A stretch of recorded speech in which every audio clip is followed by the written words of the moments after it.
Bonjour et bienvenue dans cette nouvelle vidéo dans laquelle on va voir la programmation événementielle en JavaScript.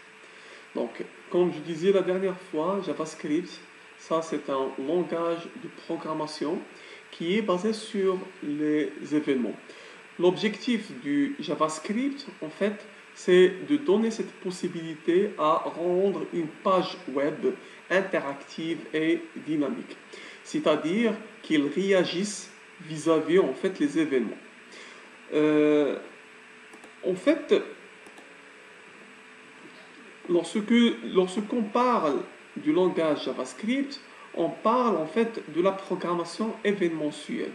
Donc événementielle, c'est-à-dire qui dépend d'un événement, c'est-à-dire normalement une fonction sera exécutée lorsque un événement sera produit.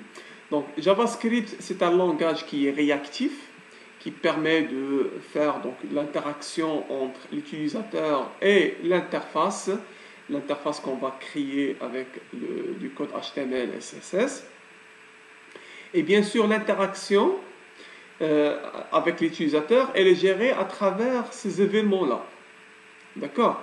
Et bien sûr, un événement, c'est le changement de l'état du navigateur. Donc, ici, vous avez donc là notre site de la faculté. Donc, dans le site web, donc, on va voir, lorsque je survole, par exemple, sur normalement un élément, vous avez donc une interaction. D'accord? Lorsque, par exemple, ici, lorsque je survole le pointeur de la souris sur un objet, une image, vous voyez bien qu'il devient transparent, opaque. Donc, il y a une interaction. D'accord? Lorsque je clique sur une image, bien sûr, ça va vous ramener vers un autre lien. Par exemple, ici, vous avez la plateforme e-learning. D'accord? Donc là, le fait de cliquer, ça c'est un événement. Le fait de faire le passage de la souris, ça c'est un événement. Et bien sûr, la programmation événementielle, ça permet de déclencher l'exécution d'une fonction lorsque un événement est produit. Voilà, donc c'est ça. Donc là, on peut normalement laisser, donc on peut réaliser l'interaction avec la page web, bien sûr en associant l'événement avec l'action qu'on va normalement exécuter après. Voilà, donc là, vous avez en fait plusieurs événements qui sont gérables par JavaScript. Donc là, ici, je vais citer l'essentiel. Donc ici, vous avez le blur et le focus. Le blur, lorsque vous avez un formulaire, par exemple, vous avez un formulaire, lorsque vous cliquez sur le formulaire, vous donnez le focus à cette zone de texte, par exemple. Donc ça, c'est l'événement focus. Lorsque vous cliquez sur un autre élément, donc là, vous allez déplacer le focus vers un autre élément. Et le fait de perdre le focus, ça, c'est le blur. Change, lorsqu'on change la valeur du champ, par exemple. Lorsque nous sommes en train d'écrire, de saisir du texte, ou bien d'effacer le texte déjà saisi. Donc ça, c'est un événement de changement. D'accord? Vous avez le mouse over, c'est ce qu'on a parlé tout à l'heure, lorsque vous survolez le pointeur de la souris sur un objet. Donc ici, vous avez le fait de cliquer sur un bouton, ou bien sur une image. Donc select, c'est le fait de le passage par tabulation, d'accord, par exemple des éléments, des objets, soit du formulaire ou bien des images, etc. Donc le submit, c'est la soumission du formulaire. Lorsque vous soumissionnez le formulaire, ça c'est l'événement submit. Lorsque vous êtes en train de charger la page, ça c'est le load. Et bien sûr l'inverse, c'est le load lorsque l'utilisateur quitte la page. Donc tout ça, ce sont des événements. Et bien sûr, pour gérer ces événements en JavaScript, on va leur associer le on. D'accord? Donc là, normalement, pour associer l'événement avec une action, on va normalement ajouter à ces événements le mot on. Donc vous avez ici donc le on blur, ça devient on blur, on change, on click, on focus, on load, etc. D'accord? Et bien sûr, il y a plusieurs manières pour associer un événement, d'accord, avec une action. Donc, basiquement, c'est en fait d'ajouter un élément, ça c'est un élément HTML, d'accord, à l'intérieur de la balise. Vous allez ajouter le nom de l'événement, par exemple ici le on blur, on change, on click, etc. D'accord? Avec une action. Donc l'action ici, ça peut être des instructions, comme ça peut être une fonction qui sera appelée, et bien sûr la fonction elle contient des instructions. Cette fonction elle sera appelée lorsque l'événement sera produit.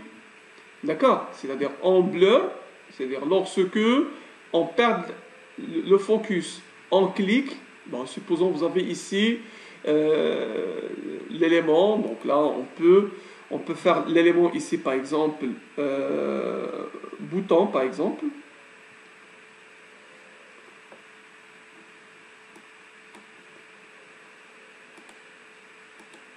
Voilà, donc on va normalement créer donc là un bouton, un élément HTML, bouton, d'accord, dans lequel on va associer par exemple on clique. Lorsque je clique sur ce bouton, d'accord, est égal, et là normalement je fais appel à une fonction par exemple envoyer. Donc supposons que cette fonction envoyer, on les a déjà créées au niveau de notre code JavaScript. D'accord? Donc ça c'est en fait ça c'est un exemple envoyé par exemple. Donc ça c'est le label de notre bouton. Voilà, donc ça c'est un exemple. Donc là vous avez l'élément HTML, d'accord, dans lequel je vais ajouter parmi les attributs de ce bouton là, je vais ajouter l'événement. L'événement c'est on clique. Lorsque je clique sur ce bouton là, je vais déclencher cette fonction envoyée que je devrais normalement la programmer côté JavaScript. C'est bon? Donc là, avec cette façon, on va associer en fait un événement avec une action ou bien donc, une fonction. Voilà, donc ça c'est le premier exemple qu'on va traiter. Donc l'exemple, je l'ai déjà normalement copier sur le IDE PHP 100. Donc ici vous avez un script, le script code.js. Voilà, le code.js, j'ai la fonction saluer, dans laquelle j'ai le alerte. Bonjour tout le monde.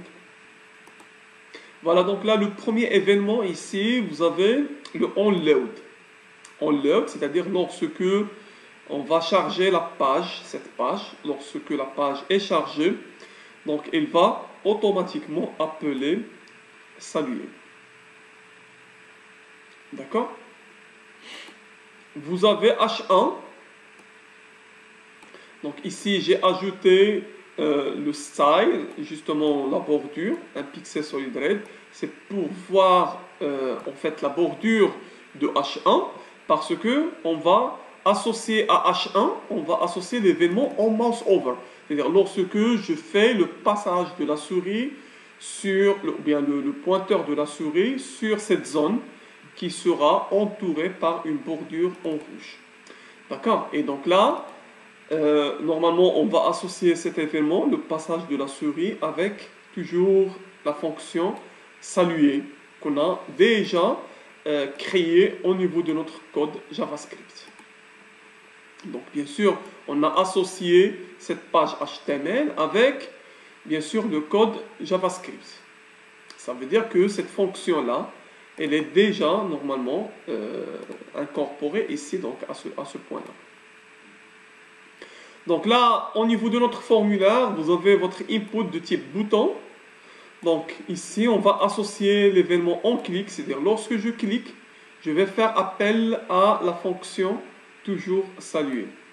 Donc, une quatrième manière, c'est avec un protocole JavaScript. C'est-à-dire, ici, vous avez votre lien hypertexte, donc href. Je fais appel au protocole H, normalement JavaScript, c'est comme le HTTP, le MyTube qu'on a vu donc, dans les séances de HTML. Deux points, et je fais appel à la fonction en fait. Ça veut dire, lorsque je clique sur ce lien hypertexte qui est pour saluer, lorsque je clique sur ce lien-là, elle va faire appel à la fonction saluer de JavaScript. On va déjà voir. Voilà, déjà, c'est-à-dire déjà lorsque, normalement, lorsque on charge, voilà, lorsqu'on charge en fait la page, vous avez l'événement qui sera produit. Et bien sûr, ici, lorsque je survole aussi sur H1, vous voyez bien, donc là, lorsque je survole, ça va normalement déclencher la fonction. Aussi bien, lorsque je clique sur saluer, voilà, aussi ça va déclencher l'événement. Voilà. Et là, pour saluer aussi, ça déclenche la fonction. Donc là, ici, lorsque je clique sur, par exemple, saluer, vous avez deux fois le message parce que là, la zone, normalement, le pointeur, ça se trouve à l'intérieur de la zone. C'est pour cela que ça donne deux fois le message. Voilà. Donc maintenant, on va essayer de traiter cet exemple, ce petit exercice. Donc écrire une page HTML contenant un formulaire. Bon, qu'est-ce qu'on a dans le formulaire? On a en fait deux zones de texte et le bouton envoyer. D'accord? La bordure de la zone de texte est changée en vert.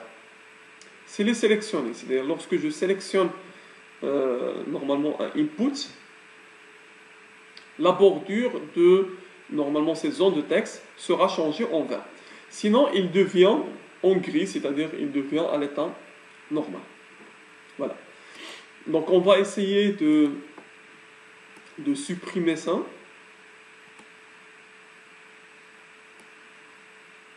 On va réaliser notre petit formulaire. Donc vous avez le form, vous avez le input, type est égal à texte, nom par exemple, ou bien name est égal à nom. Donc ça c'est notre premier input. Donc là je mets un PR pour le retour à la ligne. Vous avez input type est égal à texte toujours. Name est égal, je disais prénom par exemple. Donc là je mets un P1. Vous avez un input de type est égal à submit. Ça c'est un bouton. Name ou bien voilà, name est égal ou bien je disais value. Value est égal à envoyer pour donner donc là un label à ce bouton. Voilà.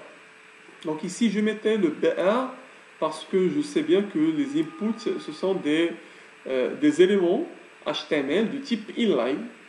Donc sinon j'aurais quelque chose sur la même ligne. Donc si j'enlève ce BR, j'aurais quelque chose sur la même ligne. Donc du coup là, soit je traite avec les BR, voilà, donc sur la même ligne, ou bien on peut faire, normalement, on peut rajouter la balise style. Ok. Et je disais donc là, pour les inputs, je vais sélectionner les inputs et je vais changer leur display de telle manière à ce que ça devienne des blocs. D'accord? Bloc, ça va occuper en fait toute la ligne. Voilà. Donc ça c'est en fait deux manières pour faire. Voilà, donc on va essayer normalement de l'objectif de l'exercice, en fait, c'est lorsque je clique sur ça, donc là, je vais agrandir.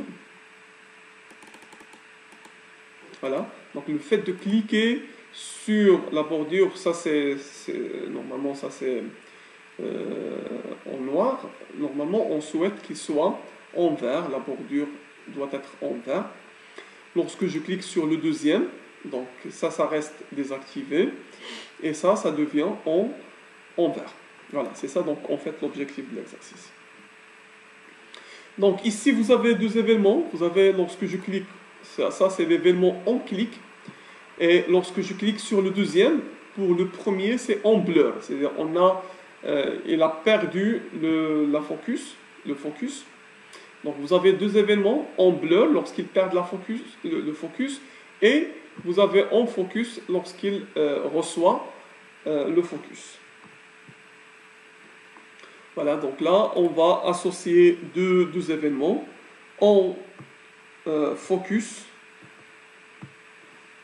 est égal ici. Donc là, on peut traiter la fonction change, par exemple. Change. OK. Donc ici, on a deux éléments HTML sur lesquels on est en train d'associer des événements. Mais bien sûr, là, lorsque je clique sur ce focus-là, je devrais réaliser une fonction qui s'appelle change.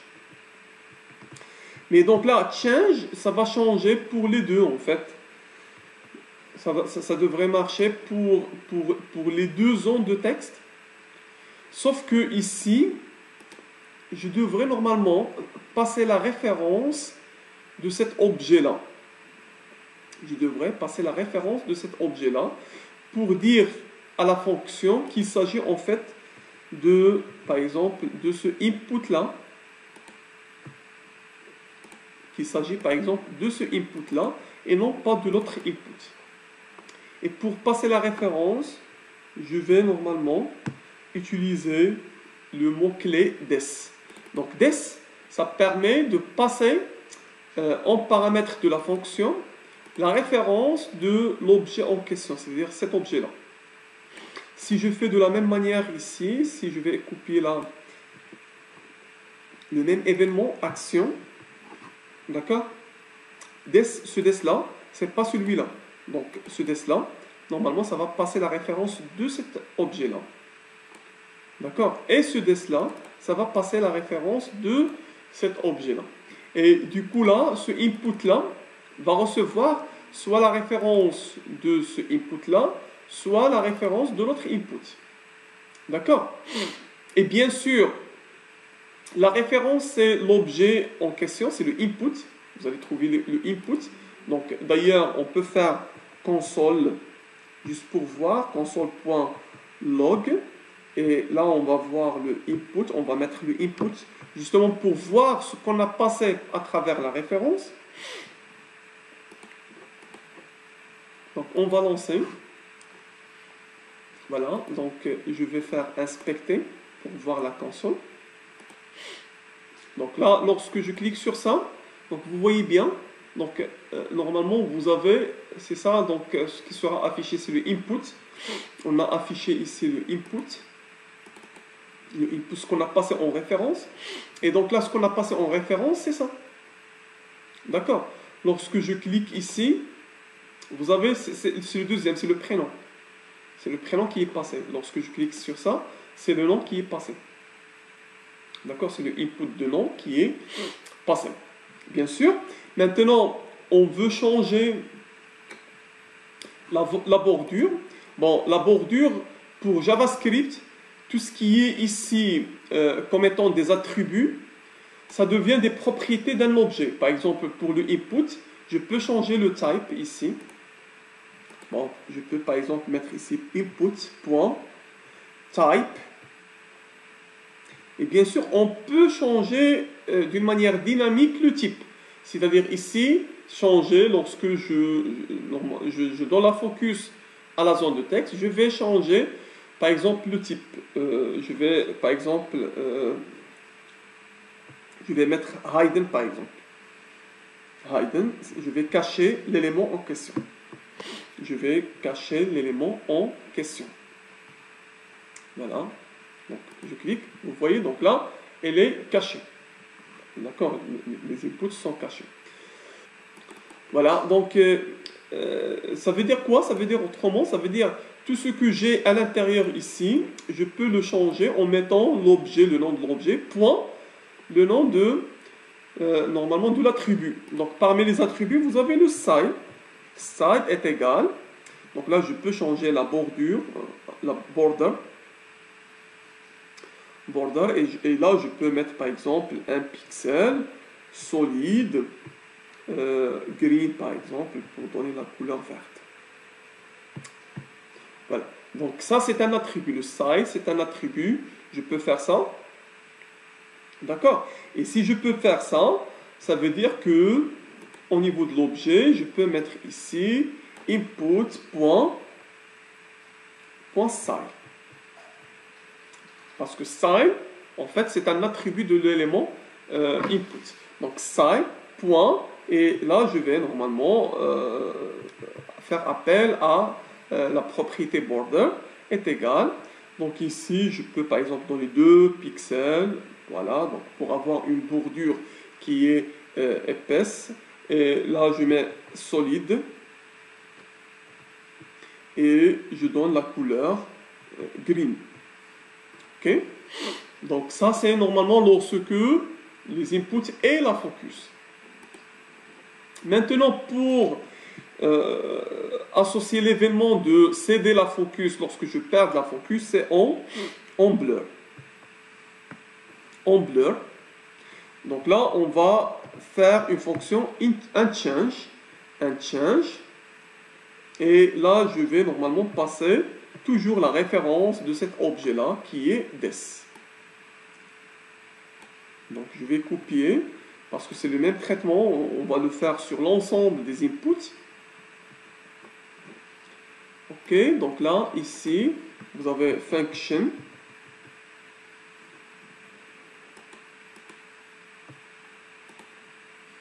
Vous avez un change. Vous avez toujours le input.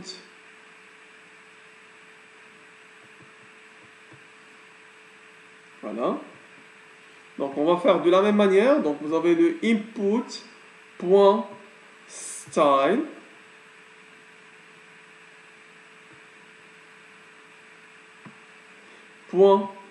.border est égal. Donc là, pour donner la valeur par défaut, je vais faire une chaîne vide. Donc ça permet en fait de rendre la bordure avec les valeurs par défaut. Donc on va tester. On va actualiser. Voilà. Donc le fait de cliquer, vous voyez la bordure, elle est épaisse. Elle est en rouge. Ça, c'est 2 pixels. D'accord? Lorsque je clique sur le deuxième élément, là, vous avez un problème. Vous avez donc ici input au niveau de votre, qui est mal écrite, au niveau de votre code JavaScript sur la ligne 5. Donc, on va revenir sur la ligne 5. Voilà la ligne 5. Ici, vous avez le input. On va normalement la changer. On va corriger l'erreur.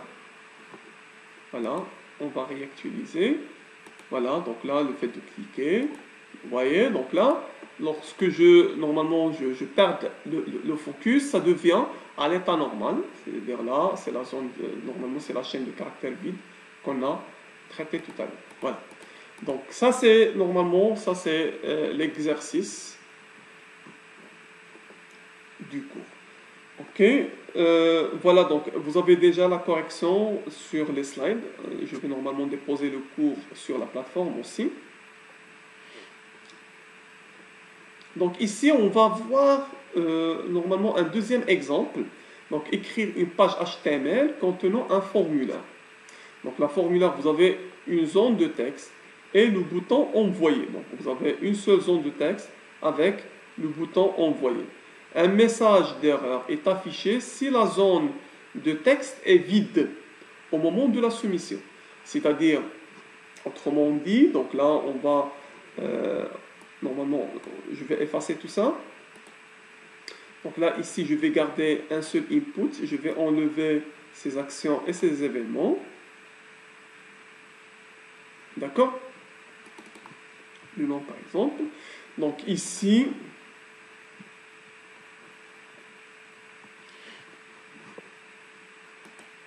donc l'objectif, c'est quoi en fait? L'objectif, c'est que si je clique sur envoyer, rien ne devrait se passer, ou bien un message d'erreur sera normalement sera affiché, indiquant que la zone de texte devrait être vide. Et bien sûr, envoyer, c'est-à-dire lorsqu'on va envoyer le formulaire, on va se rediriger vers une autre page.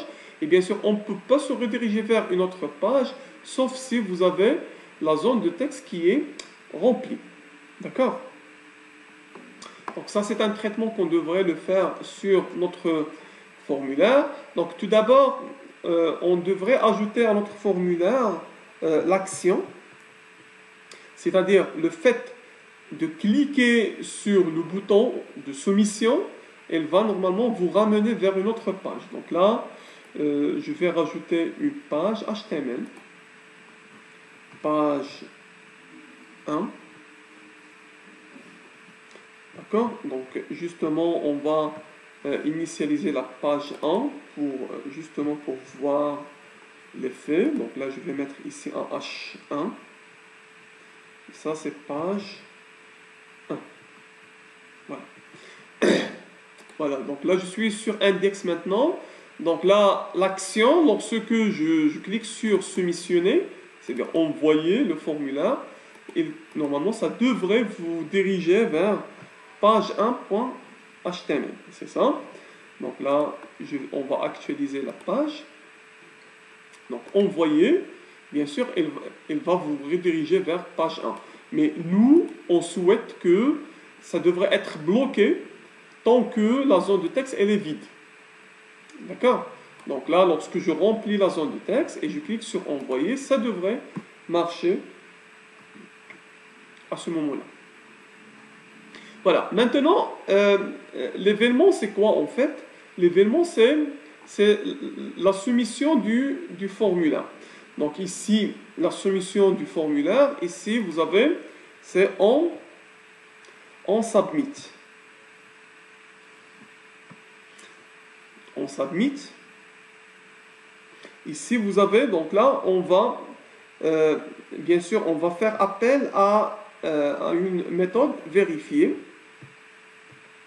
On va faire à la méthode, on va faire, donc là, on submit, c'est-à-dire lorsque ce formulaire sera soumissionné, d'accord? C'est-à-dire au moment de la soumission, on va vérifier. Qu'est-ce qu'on va vérifier? On va vérifier si la zone de texte, d'accord, elle est vide ou non. Donc là, je vais revenir sur, code. Donc là, je vais faire la fonction function, donc ici, vérifier.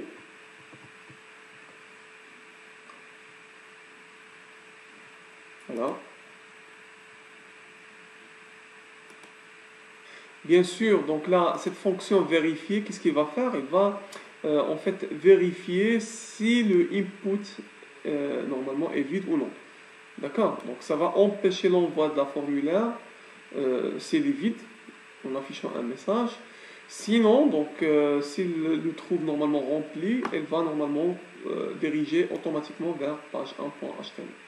Donc ici, dans on submit, vous avez ici le vérifier. Donc là, je vais passer, donc justement, normalement, il y a deux manières pour accéder à ce input-là.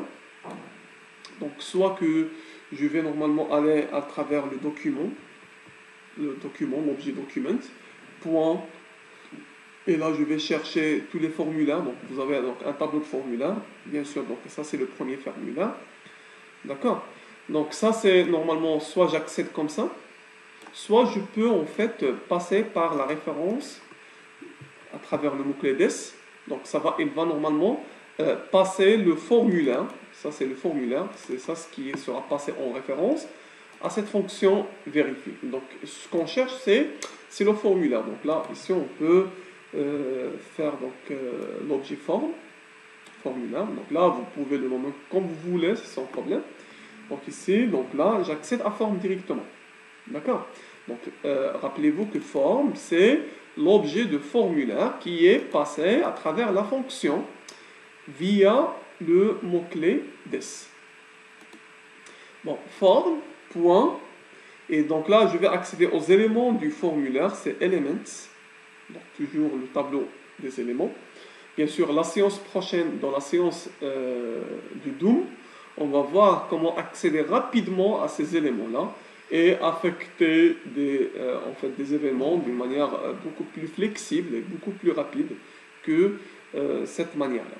Donc, elements, donc là, les éléments, donc là, j'accède à travers le nom de l'élément, c'est le nom, c'est ça, le name, c'est le nom. Et bien sûr, donc là, j'accède à la valeur de cet élément. Donc là, on a dit tout à l'heure, tout ce que je peux faire avec value, en fait des attributs. Donc par exemple ici value, donc là je peux donner, c'est-à-dire le contenu de notre zone de texte, je peux normalement remplir. Tout ce qui est normalement à mettre ici comme étant des attributs, je peux l'accéder à travers normalement la méthode de l'objet. Donc c'est point value. Value, c'est la valeur qu'on a vu tout à l'heure. Donc maintenant, qu'est-ce que je vais faire? Je vais faire donc une condition sur ça. If for.element.value est égal chaîne vide. C'est-à-dire, c'est les vides. Bien sûr, on va afficher un message d'erreur. Donc ici, veuillez remplir la zone, ou bien le nom, tout court, le nom, s'il vous plaît, SFP. Voilà. Donc ça, c'est un message. Mais qu'est-ce qu'on devrait faire en fait? On devrait empêcher l'envoi. Donc, le fait de mettre vérifier des ici, ça va faire appel à la fonction vérifier. Ça va faire appel à la fonction vérifier, mais en fait, ça va bien sûr déclencher le alerte. D'accord, ça va déclencher le alerte, mais ça ne va pas empêcher l'envoi du formulaire. Donc là, pour empêcher l'envoi, on va normalement retourner false. Pourquoi on va mettre le retour false? Parce que ici, on va attendre à une valeur booléenne, soit true, soit false. True, c'est, rappelez-vous que nous sommes en train de discuter l'événement on submit, c'est-à-dire lorsque nous sommes en train d'envoyer le formulaire. D'accord? Donc là, le fait de retourner false, on va bloquer l'envoi du formulaire. Le fait de retourner true, on va continuer l'envoi. Et bien sûr, on va se rediriger vers cette page-là, qui est page 1.html. Donc c'est pour cela qu'on a ajouté ici le retour, return. C'est pour attendre un retour de la fonction vérifier, qui va retourner soit false, donc ici else, bien sûr ça va retourner return true. Okay. Le else, ça veut dire que la zone elle est remplie. D'accord? Voilà, on va tester ça. On va tester. Donc vous avez ici donc une zone vide. Envoyer, donc là, veuillez remplir le nom s'il vous plaît. Je vais écrire mon nom. Envoyer. Bon, envoyer, donc là, elle est déjà, normalement, c'est-à-dire là, on s'est redirigé vers la page 1.html. Voilà. Voilà, donc, on va s'arrêter par rapport à ça. Vous avez déjà en fait la solution sur le slide. Je vais vous envoyer le cours. Donc la prochaine séance, on va traiter le Doom. On va voir comment accéder. Donc ici, on a galéré pour accéder en fait à l'élément c'est trop délicat de le faire comme ça. On va voir comment accéder rapidement aux éléments HTML, d'accord? Et du coup, on va voir comment attribuer en fait, des événements et attribuer des événements à des actions. On va voir d'une manière beaucoup plus flexible, beaucoup plus rapide que celle qu'on a vue cette séance. Voilà, donc merci pour votre attention et à la prochaine, Inch'Allah.